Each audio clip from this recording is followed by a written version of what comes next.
को देख करके शांत हो चुके हैं। जो साधक है उसे समय नहीं है कि सहयोग करे, क्योंकि वो अपने लक्ष्य में दृढ़ है।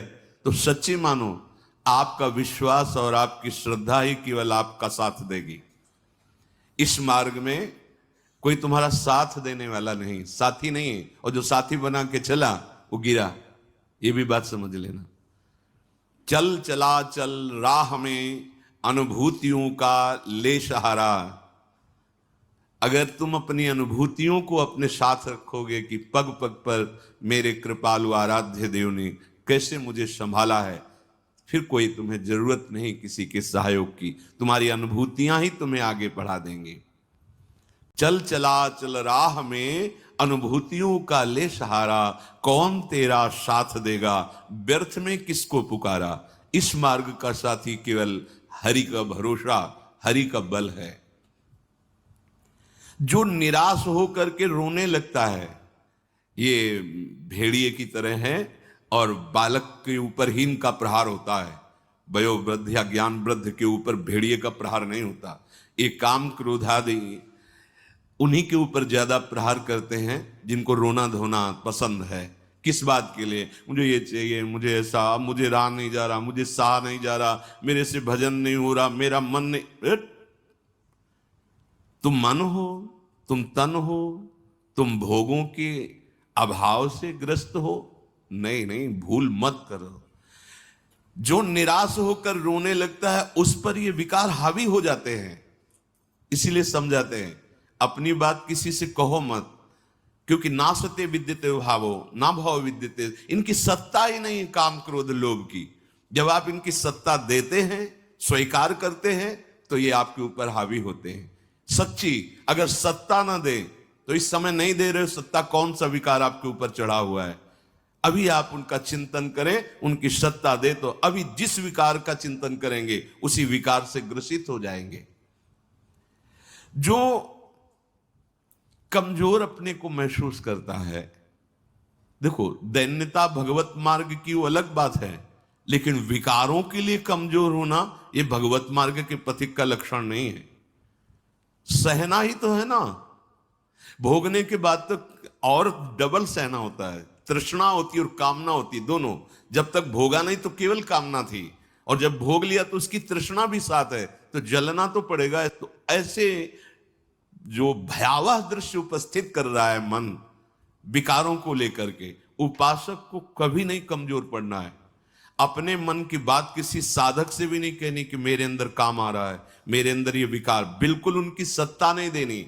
तुम्हें परेशान नहीं होना, तुम्हें दुखी नहीं होना, तुम्हें रोना धोना नहीं है। अब सहा नहीं, मार देंगे, पक्का मार देंगे, भागना पड़ेगा। ये वीरों का मार्ग है।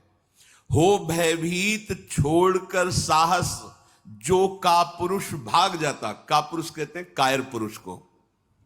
इस मार्ग से अब हम नहीं, अब हम भोगों के लिए जा रहे हैं, तो जाओ। क्या आगे लिख रहे? भाग न पाता, गिर पड़ता हो, बुरी तरह कुचला जाता। ये विकार उसका नाश कर देते, फिर रास्ता नहीं रह जाता।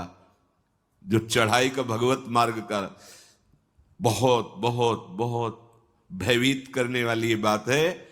अगर भगवद आश्रय छोड़कर भोगों में आप चले गए तो देखो धाम छूटा, प्रिया जो छूटी, नाम छूटा। ऐसे तो जप नहीं पा रहे हो, अपराध करके जप पाओगे?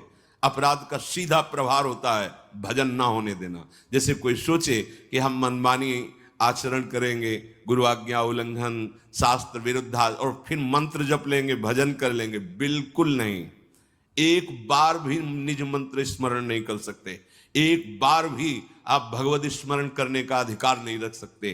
पापवंत कर सहज स्वभाव, भजन मोर ते भाव न काऊ। जो पे दुष्ट हृदय सोई होई, मोरे सन्मुख आओ की सोई। लड़ना है, बड़ो ही कठिन है भजन ढिग ढरिबो। जैसे एक शूरवीर योद्धा सामने से वार सहकर कदम आगे बढ़ाता है, ऐसे तुम्हें वीर योद्धा की तरह चलना होगा। कायर पुरुष की तरह भाग कर जाओगे तो कुचले जाओगे, और अगर धैर्य पूर्वक रहोगे तो कह रहे हैं पर जो कर विश्वास ईश्वरी बल पर, सम्मुख डट जाता। अब तुम मरना है, चाहे जितना कष्ट हो, मृत्यु से भयानक कोई कष्ट नहीं होता। अब मुझे श्री जी की प्राप्ति करनी है, जितना दुख चाहो प्रभु आप दे लो, आप दे लो, छूट है आपको, जितना दुख चाहो। इतना तुम्हारा सोचना होगा कि दुख भाग जाएंगे, कोई दुख छुएगा नहीं तुम्हें। उससे डर वे भाग छूटती नहीं, दुखी वो हो पाता जिसने निश्चय कर लिया कि अब सारे दुख मुझे भोगने हैं, पर हम प्रियाजू को, प्रियाजू के नाम को, प्रियाजू के धाम को, प्रियाजू के चरणारविंद की उपासना को कदापि नहीं छोड़ सकता। कुछ भी हो जाए सब डर जाएंगे, काम क्रोध लोभ मोह मद मत्सर, पर हम कायर पुरुष जैसा आचरण कर बैठते हैं। गलती हो जाती है कि हम विषय सेवन में ही शांति का अनुभव करना चाहते हैं। हम चाहते हैं अगर हम ये विषय सेवन कर लें तो हृदय शांत हो जाएगा, जलन मिट जाएगी, कुचले जाओगे, परमार्थ से बहुत दूर कर दिए जाओगे, आपको पता ही नहीं चलेगा। माया का खेल ऐसा है, पता थोड़ी चलता है कि हम भ्रष्ट हो गए, पता थोड़ी चलता है कि हम इतने नीचे उतर गए। जब कोई महात्मा आपको दर्शन कराएगा कि आप कितने नीचे गिर गए, तब आपको पता चलेगा। गिरते समय पता नहीं चलता। माया का ऐसे ही भक्ति का खेल है, चढ़ते समय पता नहीं चलता कि कितनी ऊंचाई पर आप चढ़ते हैं। जब गुरु कृपा से कहीं ऐसे द्वंद्व उपस्थित होते हैं और उन द्वंद्वों पर आपका हृदय विचलित नहीं होता, तब पता चलता है कितनी कृपा भक्ति की है कि हमें इस ऊंचाई पर बैठाल दिया कि मान अपमान, लाभ हानि, दुख सुख, ये हमारे ऊपर कोई प्रभाव नहीं डाल पा रहे। पर ये डट वही सकता है जिसने अपने जीवन का लक्ष्य निश्चय कर लिया है।